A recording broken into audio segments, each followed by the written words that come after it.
వచ్చాడు, కొట్టాడు, తీసుకెళ్ళాడు. వాటి విలువ లక్షల్లోనే. అడవుల్లో వేస్ట్ అయిపోతున్నాయని ఫీల్ అయినట్టున్నాడు. అందుకే కారు వేసుకుని మరీ వచ్చి అడవిలోకి వెళ్ళి అంతా మందే తగ్గేదేలే అన్నట్లు కొట్టేశాడు. కారులో అన్నీ వేసుకుని రయ్యమంటూ వెళ్తూ ఉంటే అక్కడ ఉన్న కాకిలు స్పీడ్ బ్రేక్ వేశారు. ఇంకేముంది, దొరికిపోయాడు ఈ స్మాల్ పుష్ప.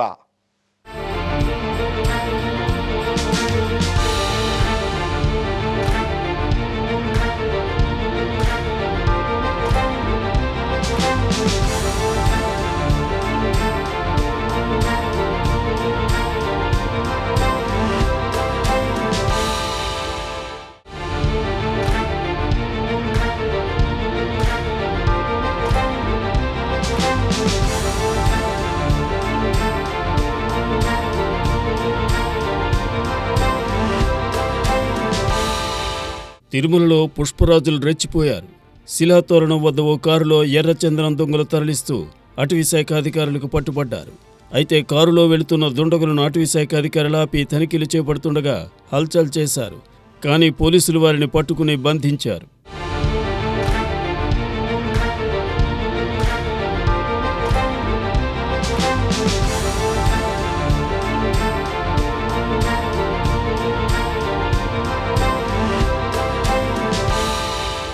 ఇక కారులోని వెనుక సీట్లో గ్రేడ్ ఏ ఎర్రచందనం దొంగలు లభ్యమైనట్లు అటవీశాఖ అధికారులు తెలిపారు. ఫారెస్ట్ అధికారులు తనిఖీ చేస్తున్న సమయంలో డ్రైవర్ తప్పించుకునే ప్రయత్నం చేశాడని చెప్పారు. గమనించిన సిబ్బంది అతనిని అదుపులోకి తీసుకున్నారని, ఎర్రచందనం దొంగలతో పాటు కారును సైతం సీజ్ చేసినట్లు అటవీశాఖ అధికారులు వెల్లడించారు.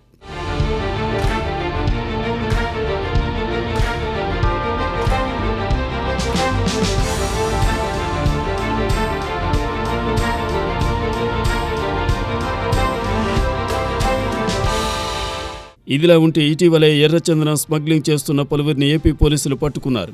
కోలీవుడ్ హీరో సూర్య నటించిన సింగం మూవీ తరహాలో వేరొక రాష్ట్రం వెళ్లి అక్కడి పోలీసుల సాయంతో నిందితుల్ని అదుపులోకి తీసుకున్నారు.